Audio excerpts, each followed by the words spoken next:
I caught sight of her at the play, and in answer to her call, I went over during the interval and sat down beside her.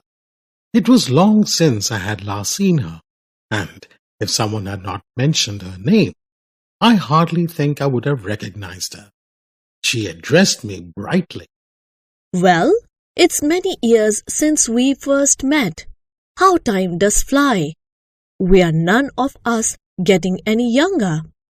Do you remember the first time I saw you? You asked me to luncheon. I never eat anything for luncheon. Did I remember? It was 20 years ago, and I was living in Paris. I had a tiny apartment, and I was earning barely enough money. She had read a book of mine, and had written to me about it.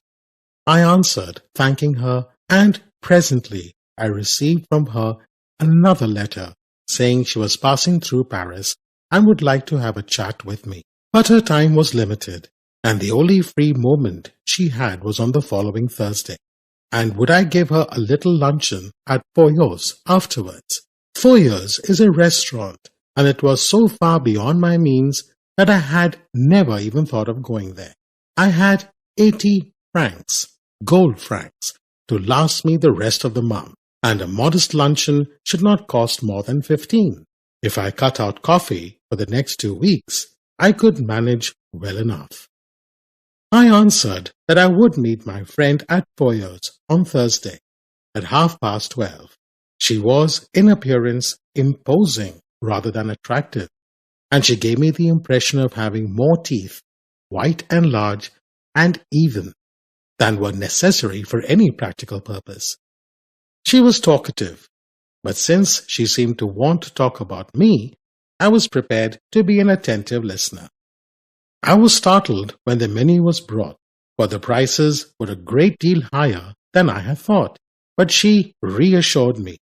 I never eat anything for luncheon, she said. Oh, don't say that, I answered generously. I never eat more than one thing. I think people eat far too much nowadays. A little fish, perhaps. I wonder if they have any salmon. Well, it was early in the year of Salmon. and it was not on the menu, but I asked the waiter if there was any. Yes, a beautiful salmon had just come in, and it was the first they had had. I ordered it for my guest. The waiter asked her if she would have something while it was being cooked. No, She answered. I never eat more than one thing. Unless you have a little caviar, I never mind caviar. I knew I could not afford caviar, but I could not very well tell her that. For myself, I chose the cheapest dish on the menu, and that was a mutton chop. I think you are unwise to eat meat. She said. I don't believe in overloading my stomach. She ate the caviar and she ate the Salmon. She talked gaily of art and literature and music, but I wondered what the bill would come to. When my mutton chop arrived, she took me quite seriously to task. I see that you are in the habit of eating a heavy luncheon. I'm sure it's a mistake.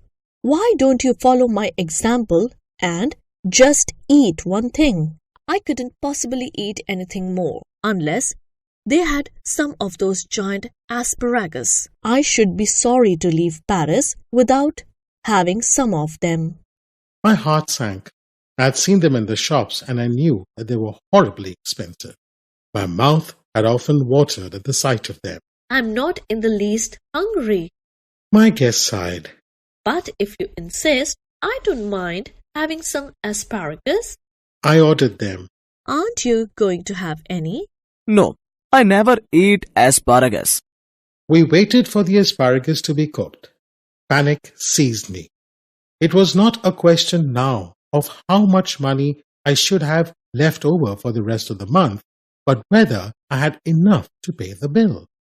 It would be mortifying to find myself 10 francs short and be obliged to borrow from my guest.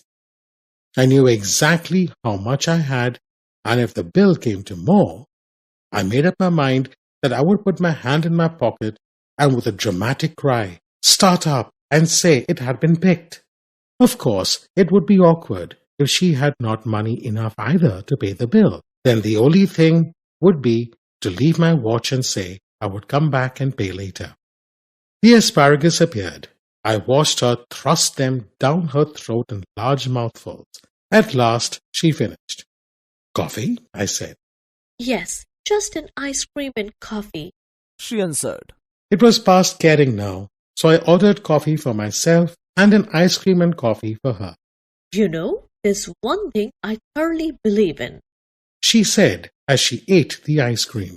One should always get up from a meal feeling one could eat a little more.